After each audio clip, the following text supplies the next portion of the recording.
Olá, Júlio. Sim, minha senhora. Trouxe hoje o Júlio mais uma bela crónica de António Lobo Antunes, que fala essencialmente de perda e saudade, de orfandade. Ficamos órfãos também quando perdemos amigos, não é? Então não ficamos. E imagino que o Júlio se tenha identificado com a crónica. Muito. E, portanto, se calhar, vamos lê-la aos bocadinhos? Pode ler? Vamos lê-la aos bocadinhos, não é? O destinatário, porque isto é literalmente algo de que devemos dizer, há um destinatário, como o verão, na frase final, é José Cardoso Pires. Isto, provavelmente, é uma das amizades literárias / extraliterárias mais conhecidas deste país, não é? Todos nós sabíamos que havia uma profunda amizade e admiração, que é uma palavra de que a Inês gosta, entre os dois. Pronto. É? Lembrei-me, por acaso, ao ler a crónica. Exatamente. Sim. E isto começa logo assim, por um aparente paradoxo, que na realidade é um privilégio. Ambos pouco tolerantes, aceitávamos sem qualquer dificuldade o feitio complicado do outro.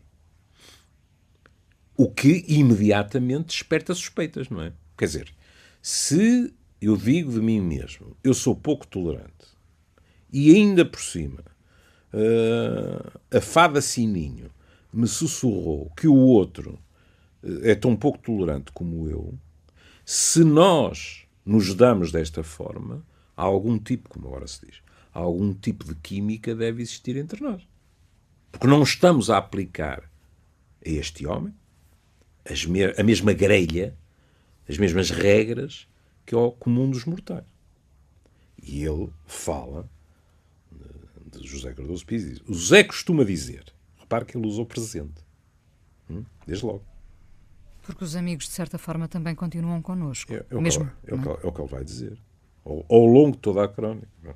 O Zé costuma dizer: posso ser amigo de um pintor, de um pedreiro, de um médico. Para ser amigo de um escritor, tenho que admirá-lo. Isto é curioso. Porque a Inês diz, com frequência, que houve uma altura em que a pièce de résistance para si, na relação amorosa, era a admiração. E que depois lhe juntou outros condimentos.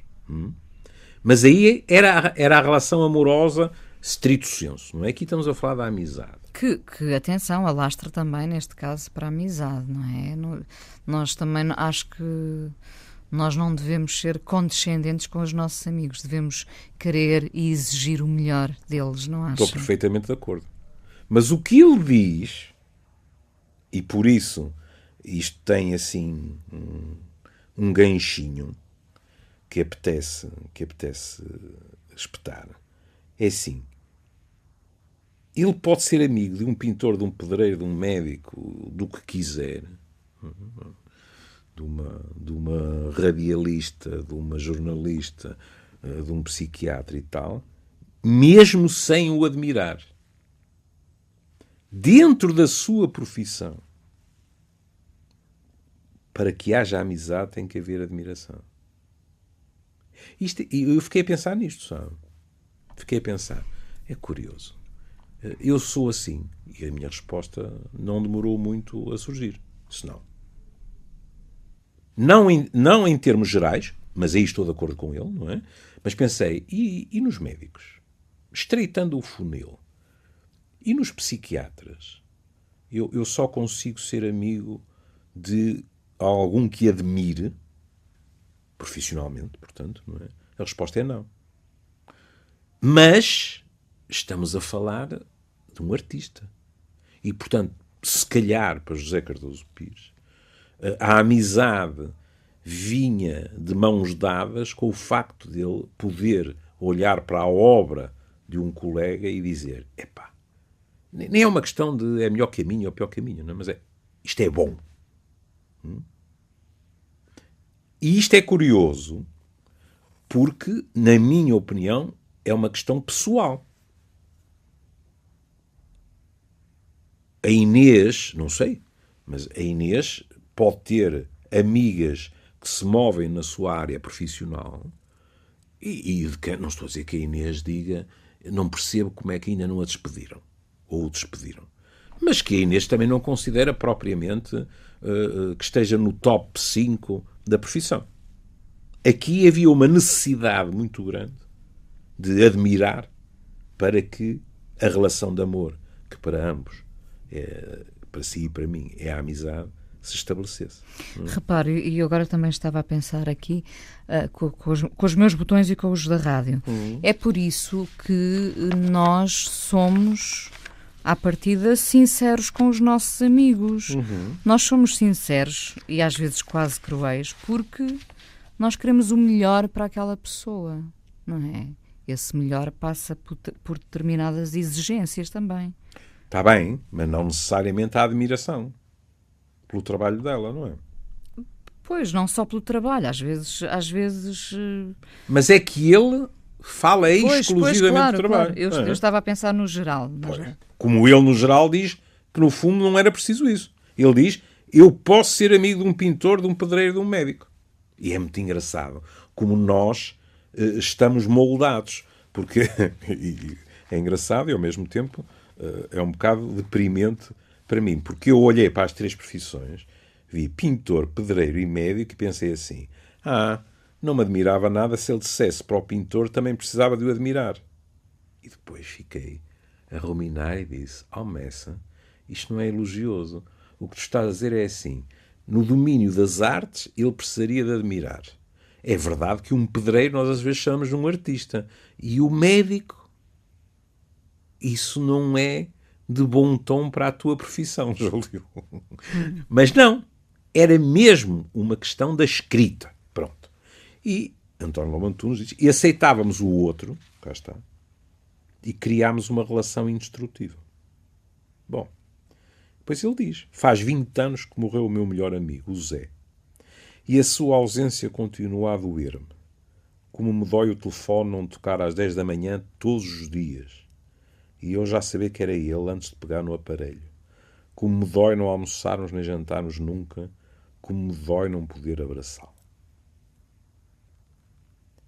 Muitas vezes nós ouvimos aquela frase, o tempo cura tudo. E eu primeiro não acreditei nisso. Eu ia perguntar-lhe o que é que acha dessa frase. Primeiro não acreditei. Hoje sei que não é assim. Para mim.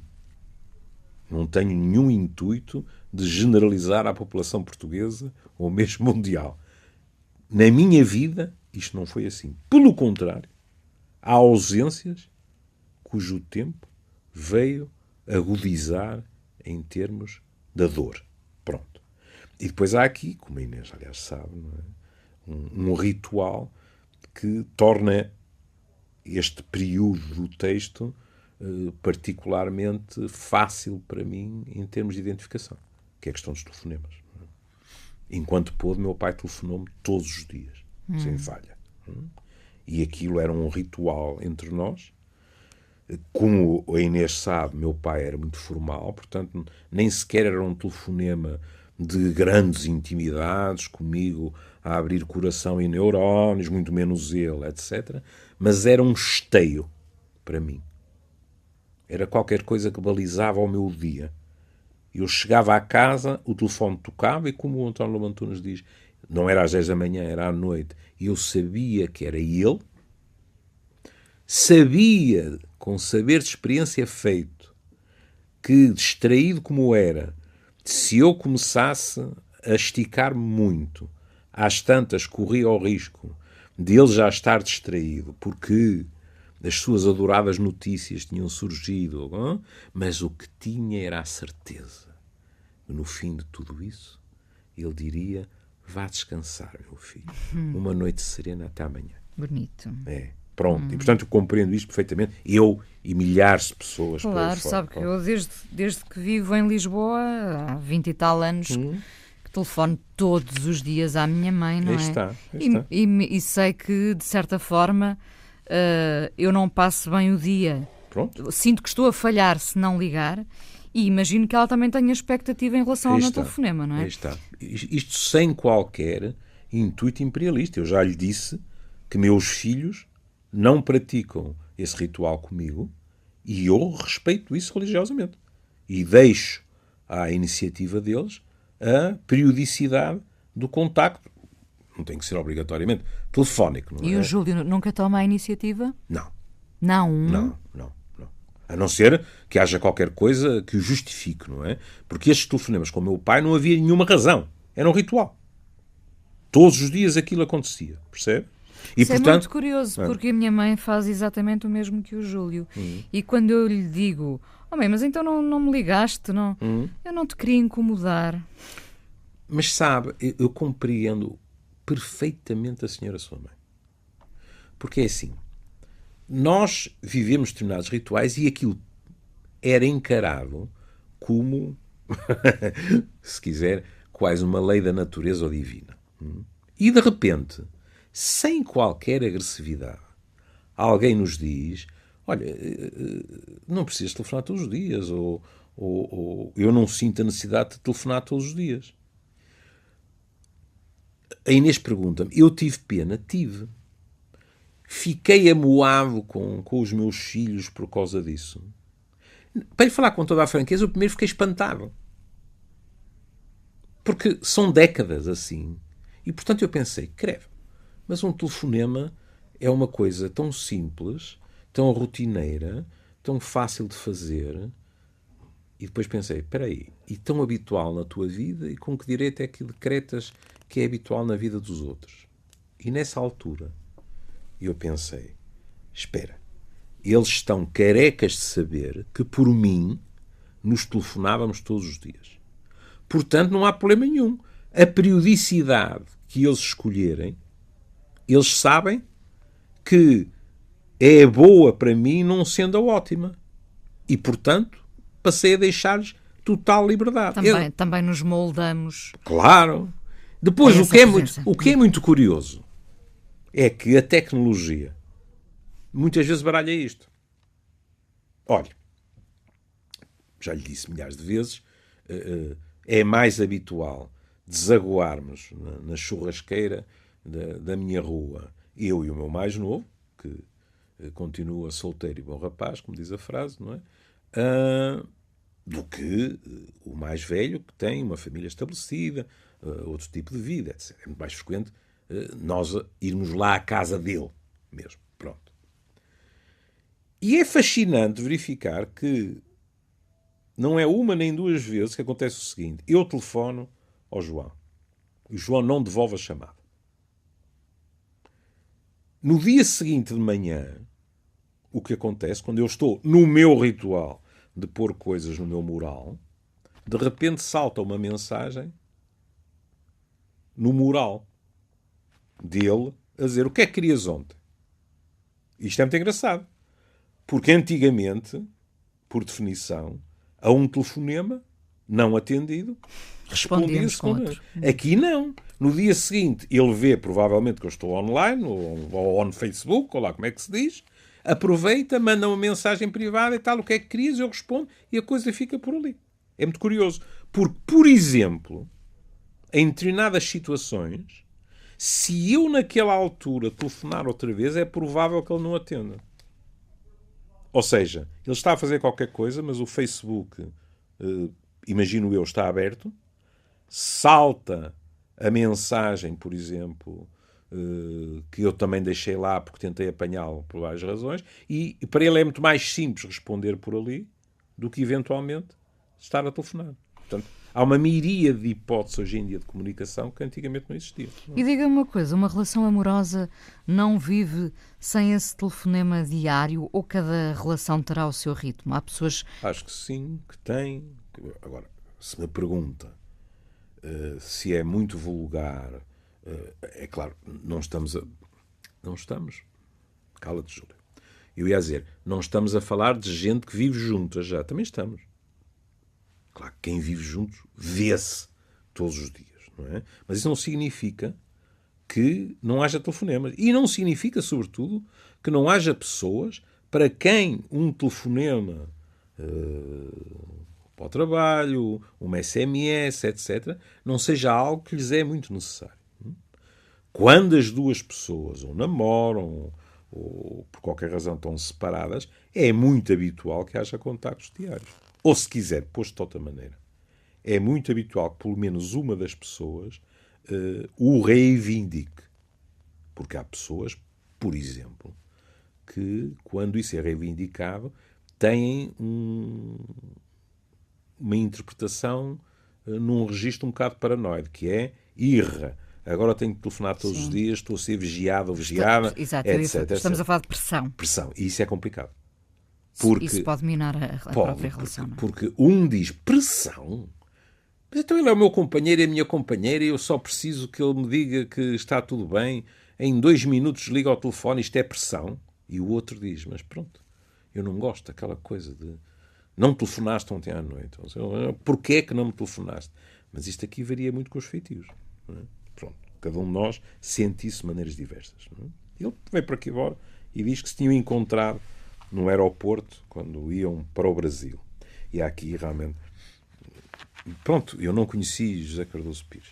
Tive o privilégio de uma vez ter uma curta conversa com sua mulher, que foi de uma gentileza que eu nunca esquecerei para mim. Mas então, ele ficou a ver José Cardoso Pires a aproximar-se. Ele escreve: fiquei a vê-lo aproximar-se surpreendido. A sua única frase foi: olha que eu gosto de ti. E eu pensei, isto é irresistível, não é? Imagine-se, no meio de um aeroporto, e, de repente, um fulano que, se calhar, ainda por cima, a Inês admira como escritor, não é? A Inês tem a sua escrita, desde as suas entrevistas, as suas crónicas, a sua cidália, etc, etc. E esse homem vem ter consigo e não anda à volta do arbusto. Diz, olha que eu gosto de ti. Isto é, assim, numa abertura, não é? Que é como eu digo, acho que é absolutamente irresistível. E é desarmante no bom sentido. É desarmante. E António Lobo Antunes diz, e a nossa amizade surgiu de imediato, instantânea e absoluta. E isto é curioso, porque ele vai explicar que, em teoria, aquilo podia não ter sido o cu de fudre amigável que foi. Porque ele diz, e a nossa... Lembrei-me do João, não é nada raro nas crónicas dele aparecer o João. O irmão. Exato. Lembrei-me do João a chegar, ainda vivíamos no mesmo quarto, ainda nenhum de nós saía de casa dos pais, com os primeiros livros de contos do Zé. O Anjo Ancorado, acho que o Hóspede de Job também, me dizia, comprei isto. Porque partilhávamos quase tudo, e eu a olhar as páginas, eu a ler, eu a perguntar, todo trocista. Isto é muito bonito. Aos anos que eu não me lembrava deste tipo de emprego da palavra. Um escritor chamado Pires, que era uma palavra que costumávamos usar para outras situações. Se a Inês ou os nossos ouvintes forem ao dicionário, encontram lá que Pires, que aliás vem de Pedro e tal, explicam lá as origens da palavra, mas depois diz que também, num sentido figurado, pode significar ridículo, pretencioso. E era verdade. Hoje em dia eu nunca ouço, mas era verdade que se dizia, é tão Pires. Sim, eu sei que sim. Portanto, está a ver. E portanto, esta primeira reação de António Lobo Antunes nem sequer é muito amigável. Não é? O irmão aparece com um livro do José Cardoso Pires, ele diz, um escritor chamado Pires. É até uma reação snob, diga-se passagem. Que era uma palavra que costumávamos usar para outras situações, ouvi os livros, voltei a pegar neles dias depois, achei a linguagem diferente daquilo que costumava ler nessa época, que era também quase sempre o João que trazia, e eu andava mais por autores estrangeiros. Vamos por aqui fora e tal, e ele diz, o Manuel da Fonseca, o Urbano, o Namora, o Virgílio Ferreira, e depois, lá está, e depois o João lia e estudava, e eu lia e escrevia. Que é uma coisa que ele confessa a miúdo, não é?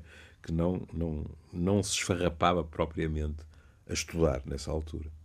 Na realidade, ele estava já a trabalhar. Escrevia obsessivamente. Bom, depois ele diz, li o tal José Cardoso Pires, pareceu-me um bocado ao Bernóxio, que é outra palavra que também já se ouve pouco. Não é? Em relação aos outros. Em inglês, muito, por acaso.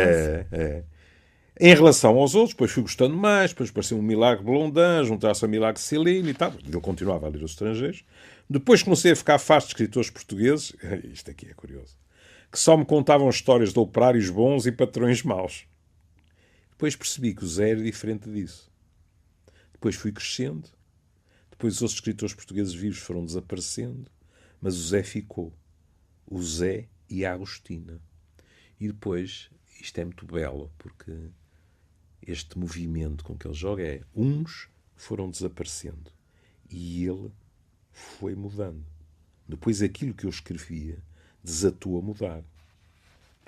E esta maneira de pôr a questão é muito bonita.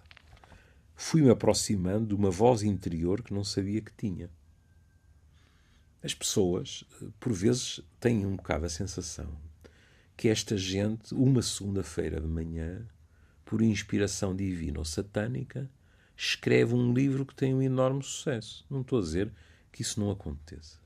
Mas o mais das vezes, esta gente, quando publica um livro de sucesso, deitou 3 ou 4 para o lixo. Ouviu 3 ou 4 serem recusados. E ele escrevia. E ele foi-se aproximando, tudo isto lento, penoso, ganho palmo a palmo, entre angústias e dúvidas. Depois a Memória de Elefante, que é o primeiro grande sucesso de António Lobo Antunes, não é?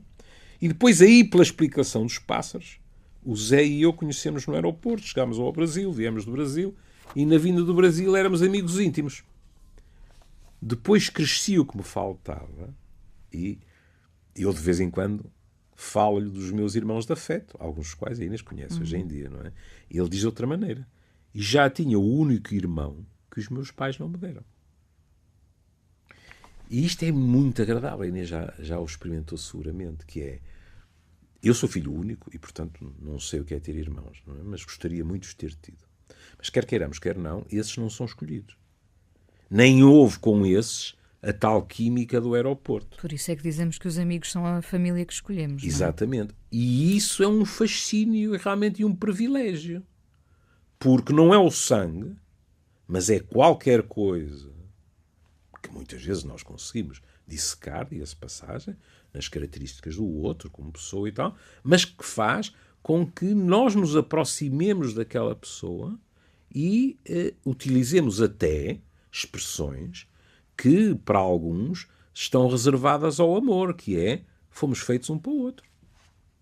E por que não dizer isto na amizade? Sem dúvida. É? O encaixe é o mesmo. O encaixe é o mesmo e vamos ver. Quando, é muito curioso, quando eu faço aquelas pesquisas no Dr. Google, em geral para os programas breves, diga-se passagem, mas em que eu vou ver quem é que disse o quê. Em relação à amizade, e esta questão de amizade versus amor, a Yursenar diz uma coisa importante, que é a amizade dá-nos uma coisa que o amor não dá, que é a certeza. E tanto me faz que as pessoas digam é verdade, às vezes é mentira. Mas na realidade... Isso é muito curioso. É. Nós somos muitas vezes consumidos por uma certa angústia da dúvida, não é? Que vem da dúvida. E o que a Ursenar diz é que isso é mais vulgar no amor que na amizade. Claro, porque... quer dizer, o abandono também acontece na amizade, mas também. E é catastrófico por vezes, não é? Mas é muita imagem, e para me acautelar, não é? Eu emprego esta palavra, é muita imagem de que, isto não estamos a falar do amigo 5000 que aceitámos ontem no Facebook. Estamos a falar daqueles, do peito. Nós temos a imagem, muitas vezes verdadeira, que se essa amizade se estabelece, há menos más surpresas a esperar daí do que do amor, que tem alguma tendência para ser mais volúvel. E aqui poderíamos fazer outro longo, sabe? Porque eu desconfio que depende um bocado das expectativas. É que nós, da amizade esperamos a lealdade, esperamos o estar lá, etc, etc. É uma boa amizade. Do amor nós esperamos ser felizes. E a felicidade, whatever that may be, é mais complicado. Ou seja, a sensação que eu tenho é que há casos em que o amor é decretado findo e vai-se em busca de outro por razões que não cabem na amizade e que, portanto, não se arriscam a estragá-la, percebe? Sim. E daí eu conseguir entender, penso eu, o que Yourcenar queria dizer. Ora bem, e ele repete, não é? Que aceitavam o feitio um do outro, e a tal frase do José Cardoso Pires acerca do pintor, do pedreiro e do médico. E depois eu ia dizer esta semana, não, este ano, da maneira que o Benfica está, todas as semanas são de chuva, portanto, mas ele diz uma coisa deliciosa para qualquer benfiquista, quer dizer, acho que todas as pessoas entendem, porque isto é perfeitamente passível de ser transposto para qualquer outro clube. E apesar dos desacordos, por exemplo, eu era do Benfica e ele era só do Nené. E eu desatei-me a rir, porque realmente há um abismo entre as duas coisas. António Lobo Antunes, todos nós nos lembramos daquelas crónicas em que ele escrevia, e houve uma altura que eu decretei que já não ligava a futebol. E depois reparei que se me acabavam os cigarros e que eu ia ao café para saber como é que o Benfica estava. Pronto. Pequenas artimanhas que denunciavam a sua paixão ainda que pelo continuava. Claro, Pronto. claro. Depois, creio não estar enganado, creio ter lido uma crónica dele em que ele se afirmava completamente desiludido com o futebol. Não é? Com aquilo em que o futebol se tinha tornado. Pronto. Agora, a questão do José Cardoso Pires é muito mais a idealização de alguém. Há um ídolo. Era o Nené. E eu lembro, Nené era um jogador magnífico, inteligentíssimo e que tinha uma capacidade extraordinária para nunca... Era um avançado de uma eficácia espantosa, mas que tinha... Eu lembro de falar disso com minha mãe rir-se e depois ela própria pedir para ver. É que eu acho que em 99% dos jogos de Nené, foram muitos, o homem não sujava os calções. Ele saía impecável. Como entrava, não é? E uma pessoa pensava, como é que ele consegue, que diabo? Os ingleses gostam muito de dizer que o futebol é um desporto de inverno, de choque, tal. Ele parecia pairar, percebe? Havia uma elegância naquilo e ele conseguia safar-se das maiores confusões e, como muita gente afirmava, saía com os calções impecáveis. Pronto. Fosse por isso ou é a imagem de marca, porque eu sempre ouvi falar exatamente, disso, não é? Claro. Fosse isso, ou fosse pelos golos, que marcou aí muitos, não é? O José Cardoso Pires é assim, aquele tipo de pessoa que diz, está bem, pronto, é claro que eu quero que o Benfica ganhe, mas acima de tudo quero que o Benfica ganhe, porque o Benfica é o clube Nené, ele é o meu ídolo, pronto. Agora aparece aqui uma coisa importante. Se um ganhava um prémio, exultávamos ambos. Recordo-me, por exemplo, de ele começar um telefonema assim: quero dar-te os parabéns porque ganhei um prémio. Isto é a última prova de confiança na amizade, não é? A formulação é risonha, mas o pano de fundo é extraordinário. É a certeza absoluta que o outro vai ficar satisfeito com os nossos triunfos. E aqui eu passei um mau bocado, porque comecei a moer os meus velhos neurónios e a dizer: quem é que falou disto? E lá fui com os meus dedinhos e encontrei. E devo dizer que fiquei surpreendido, porque alguém que... como é que se há de pôr isto? Alguém que, para além do seu indiscutível talento, era muito saltitante, quiçá volúvel, etc., escreveu sobre isto. Eu não me lembrava quem tinha sido. Que foi Jean Cocteau. E Cocteau disse assim: a felicidade do outro delicia-nos, enriquece-nos, não nos tira nada. Caso a amizade sofra com isso, é porque não existe. E isto é importante, Inês. Porque não é assim tão raro aparecer nestas alturas uma invejazita, uma competição de e porquê teve ele este êxito e não tive eu. Quase como se nós disséssemos ao espelho e murmurando para que ninguém ouvisse, eu sou amigo dele, mas não quero que ele suba demasiados degraus, porque aí eu posso sentir-me inferiorizado e então já não acontece. Ora, o que Cocteau diz e o que eles praticavam é a verdadeira amizade. O triunfo de um é o triunfo dos dois. A Inês pergunta-me assim, e suponhamos que só um deles triunfa, isso não torna a questão mais difícil? Pode tornar. Mas também não necessariamente, porque, olha, pode haver a tal admiração. Só que não é em termos equitativos, não é? Um deles admira mais o outro por aquilo que foi o seu reconhecimento, mas mesmo isso... E não é assim também no amor? É como dizemos tantas vezes que há um que gosta mais do que o outro. Se calhar na amizade há um que admira mais do que o outro, não é? Sim. É claro que se quisermos safar-nos, dizemos assim, isso não é mensurável, ponto final. Mas, está bem, não é mensurável, Eu acho que intimamente sabemos. As pessoas sentem-no. Não é? As pessoas dizem-no em consulta. Algumas até de uma forma pacificada. Dizem assim, eu acho que gosto mais dele do que ele de mim, ou gosto mais dela do que ela de mim, pronto. E às vezes nem é verdade. Tem a ver com demonstrações, por exemplo. Pode ser isso que está a acontecer. E ele diz, era o Pessoa, portanto, para a Pessoa, acho que eu fiquei todo contente. Levei-o para a minha editora, proibia-lhe o vinho. Ele ralhava-me quando não concordava, discutíamos, aceitando-nos sem custo. Eu admirava nele, para além do talento, claro, a coragem e a bondade. Encorajávamos nos momentos de desânimo. Acreditávamos na capacidade um do outro. Lembro-me de trabalharmos juntos o seu De Profundis.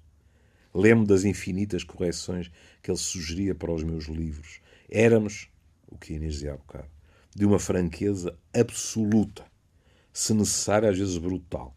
A nossa amizade nunca sofreu um pingo. Era porque era verdadeira mesmo, não é? Exatamente. Depois o Zé adoeceu, depois o Zé morreu, e aqui, no ritmo da escrita, para mim, claro, eu não sou crítico literário, mas tenho direito a ter o meu gosto. É um contraste muito conseguido. Repare, é quase uma ladainha, não é? Eu admirava a coragem, encorajávamos uns aos outros, acreditávamos, lembro-me de trabalharmos juntos, vem para aqui abaixo, tumba, linha, palavra. Depois o Zé adoeceu, depois o Zé morreu, e eis-me de repente, órfão do meu irmão de alma, mais velho 20 anos do que eu, umas vezes, e tão meu filho, outras. Da ladainha vem um período curto, mas que é fulcral. A doença, a morte, a orfandade e a elasticidade da relação, e eu ensinei durante anos e anos que isto era importante na relação amorosa também, que é o irmão mais velho 20 anos do que eu, umas vezes, e tão meu filho outras. Porque isso não tem a ver com o bilhete de identidade. Claro. Não é? No fundo revela só o cuidado, não é? Claro. A pessoa que põe a cabeça no nosso colo e que precisa de umas festas no cabelo e de chorar, nessa altura pode ter menos 20 ou mais 20, mas está a ser cuidada. É tão simples como isso.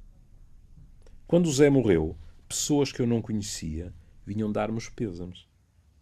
E ficou dentro de mim um vazio que nunca cicatrizou. E agora veja a questão do tempo verbal. Já tinha tido um irmão, 5 irmãos mais novos, tu eras o meu irmão mais velho. Eras não, és. A questão do verbo logo no início do texto, não é? Ele está a dizer-nos a todos, isto não acabou com a morte dele. Isto para mim é presente. E por isso escreve, tu serás para sempre o meu irmão mais velho. E agora, o tal fim. que eu tinha prometido aos nossos ouvintes. Peço-lhes desculpa se ouvem o papel, mas isto está impresso. Eu sou da velha geração. Meu Deus, o que eu podia escrever acerca de ti? Mas o que eu gostava mesmo era voltar a encontrar-te. Consolo-me pensando que, mesmo sem nos vermos agora, continuamos juntos. Há com certeza um aeroporto por aí à espera de nos cruzarmos de novo. É lindo este final. E não há. Não há nenhum aeroporto onde eles se vão cruzar de novo. Mas continuam realmente juntos, como ele diz. Porque um homem sobre o qual se escreve assim, se me permite o verbo, está condenado a sobreviver. Não apenas na pessoa cuja mão escreveu o texto, mas também no leitor, em nós, em mim, em si. Porque o leitor gosta, porque se comove e porque encaixa o texto na sua própria história de vida. Se quiser, todos nós temos um Zé Cardoso Pires, que já morreu. Às vezes mais do que um, não é? Para quem tem essa sorte, claro. Quando os anos passam, seguramente mais do que um. Cada vez vão sendo mais, diga-se de passagem. É um bocadinho assim. Esta coisa de continuamos juntos. Algo, aliás, que no Amor é para Memória Futura eu lhe referi e chegámos a conversar sobre isso. Eu, a não ser que eles me desmintam, e o microfone está à disposição de todos eles aqui no Porto e em Lisboa, eu tenho uma ótima relação com quem torna este programa possível, porque está do outro lado do vidro e ainda há pouco me pôs um polegar para cima a dizer que as coisas estavam a correr bem para continuar. Mas uma coisa lhe garanto: eu nunca entro neste estúdio para falar consigo sem que alucine do outro lado do espelho o Zé Gabriel do Sexo Anjo. E não alucino o Anacleto porque eu não vi o Anacleto. Sim. E, portanto, nesse sentido, eles estão sempre connosco. E, infelizmente, mas aí é ele a escrever num registro de wishful thinking e também literário. Infelizmente, ele diz: não haverá nenhum aeroporto, para mim, não haverá nenhum estúdio, nem nenhum vidro transparente, não é? Mas é uma daquelas situações, sabe, em que às vezes eu penso, sem querer ofender a fé de ninguém, mas em que às vezes eu penso, lá está a questão da inveja, como eu gostaria de acreditar num outro mundo. Num aeroporto. No fundo, não é? Aeroporto, é isso que está a dizer. Em que reencontrasse tanta gente. Não é? Mas é a velha história, pronto, admitamos a imagem do aeroporto, não é?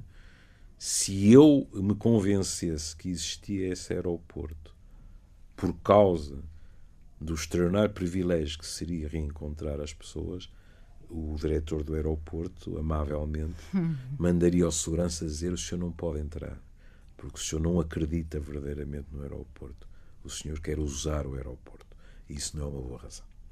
Repare, eu estava a pensar que com a idade, alguns de nós, pelo menos, se vão tornando menos céticos. Se calhar o António Lobo Antunes não diria isto há umas décadas.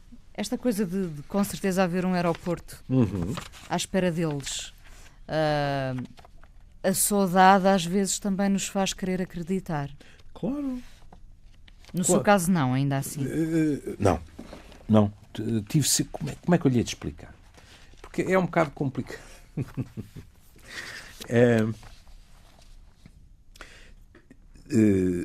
Nunca me fez acreditar, e as vezes em que eu pensava como seria bom acreditar, é engraçadíssimo, e eu ficava um bocado envergonhado, sabe? Porque pensava assim, ó diabo. Isso, porque no fundo estamos a falar de Deus. Não é? Eu pensava, epá, se Deus existe e, por definição, sabe o que eu estou a pensar, está muito mal impressionado comigo. Está a ser, este tipo é um interesseiro. Como se diz na minha terra, deixa lá que quando morreres e chegares cá acima eu dou-te o arroz. Sim. Porque tu não acreditas em mim, verdadeiramente. Tu estás é com a nostalgia do que eu te podia dar. Do que eu te podia restituir. Essa nostalgia também é um motor para a nossa vida, não é? Está bem. Mas na minha opinião, cada um sabe de si, não pode ser o motor para justificarmos a nossa fé. Ou seja, e isto não se aplica apenas à questão das amizades. Isso era já outro programa longo, não é? Exatamente. O que é que justifica a nossa fé, no exatamente. fundo, não é? Olha, os romanos, que eram, quiçá, o povo mais pragmático da nossa tradição, os romanos assumiam isso. Os romanos, quando havia uma determinada área em que eles precisavam de proteção, criavam um deus para aquela área, ponto final, parágrafo. Sem problema nenhum. Era uma visão utilitária dos deuses. Percebe? Mas não foi essa visão que nos foi inculcada. Não foi. Não é essa. Não é. Não Quer dizer, nós procuramos a utilidade, no fundo, mas... Procuramos. Mas, voltando à questão da amizade. Quanto tempo temos? 3 minutos. 3 minutos é muito pouco. É só para dizer que, com o nosso hábito das canções, há uma canção famosa sobre a amizade que foi cantada num ano que Vossa Excelência normalmente aprecia, sabe? Porque foi cantada em 71. Pois, por um homem que se chama James Taylor. You've Got a Friend. E porquê é que isto é um belo exemplo de amizade? Porque em janeiro de 71 ele cantou o single que acabou em número 1 de todas as tabelas. E em fevereiro saiu o Tapestry. Pois, exatamente, da Carole King. Da Carole King, que tinha composto a canção. Claro. Ou seja, pode imaginar a facilidade com que podia ter havido aqui maus fígados entre os dois. Então ela lança o disco em fevereiro. E ele, entre aspas, que toca no disco dela, vai sorrateiro e lança uma música do disco um mês antes e vai ele para número 1. Não. O que acontece é que é um exemplo lindíssimo de cumplicidade. O que acontece é que, inclusive, grande parte dos músicos que tocam com ele e ele próprio vão tocar também no long play com ela, não é? E temos uma mulher, e acho que merece a nossa homenagem, uma mulher de 42, da colheita de 42, que compôs o seu primeiro êxito aos 17 anos, em 59, para Cher Els, Will You Love Me Tomorrow, não é? E que é muito curioso, porque ela vai ter pelo menos 3 maridos, que eu me lembro, e com James Taylor foi sempre um registro de amizade, de tal forma que décadas depois, a Inês sabe isso melhor que eu, há um famoso espetáculo ao vivo no Troubadour com os dois. E é bom salientar que esta mulher, além disso, foi uma ativista tem sido, está viva, claro. Está viva, tem sido uma ativista pelos direitos humanos e não só, dos animais, etc. Mas isto é uma delícia, não é? Porque eu pensei logo, eu com o meu mau feitio, se calhar dizia, então tu fizeste uma coisa destas, então tu vais para número 1 em janeiro com uma canção que eu ponho cá fora em fevereiro. Mesquinhas minhas. Entre os amigos, se calhar, as coisas não se passam assim. Bom, e agora o Júlio criou-me aqui um problema porque... Nenhum. Não, criou, porque eu tinha escolhido uma canção de 70. Sim. Traz outro amigo também. Sim. Do Zeca Afonso. Não, então não criou problema nenhum. Não. Eu também tenho voto na matéria, quero o Zeca Afonso. É? Eu também sou gente, que diabo, sou velhinho. Não é isso. Agora trouxe-me um problema porque ainda por cima fiquei com saudades da Carole King e ia-lhe perguntar, Carole King ou James Taylor? Eu tenho uma saúde muito débil e sou velhinho. Mas conta estar cá para a semana. Não sei se estou cá para a semana, portanto quero o Zeca estas. Pronto, então traz outro amigo também. Um Okay, beijinho. beijinho. Até amanhã.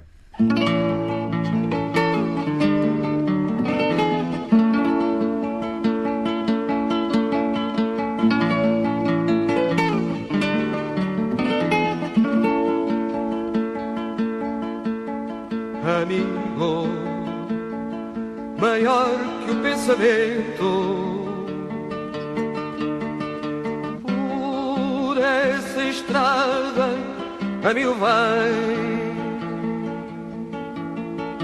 Por essa estrada, amigo, vai. Não percas tempo que o vento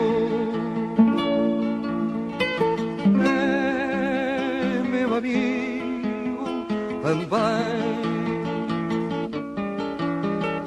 Não percas tempo que o vento é meu amigo também.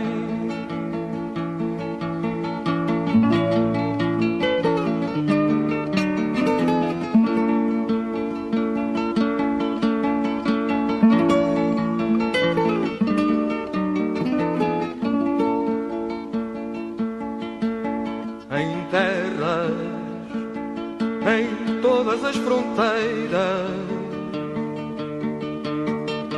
seja bem-vindo quem vier por bem.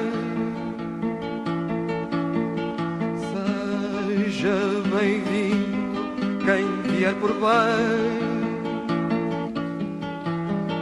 Se alguém houver que não queira,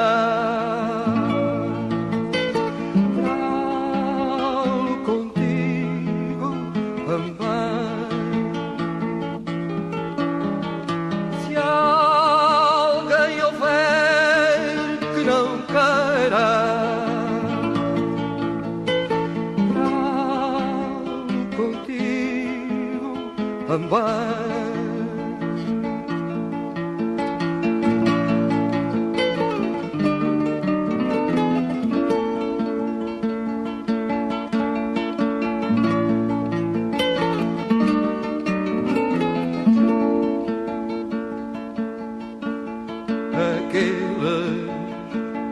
Aqueles que ficaram a parte todo mundo tem, em toda a parte todo mundo tem, em sonhos me visitarão, traz outro amigo também.